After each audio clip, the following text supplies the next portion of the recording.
ఎవరి గతి ఎటులున్నదో ఈశ్వరునికెరుక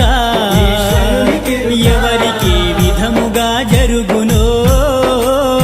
పరమాత్మకెరుక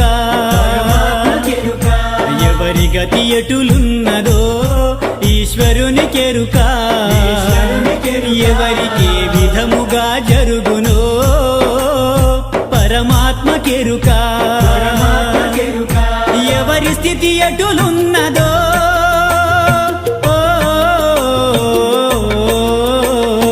ఎగసి ఎగసి పడుటే కాని అలవి కాదెవరికైనా హరిహర బ్రహ్మాదులైనా అనుభవించక తీరదు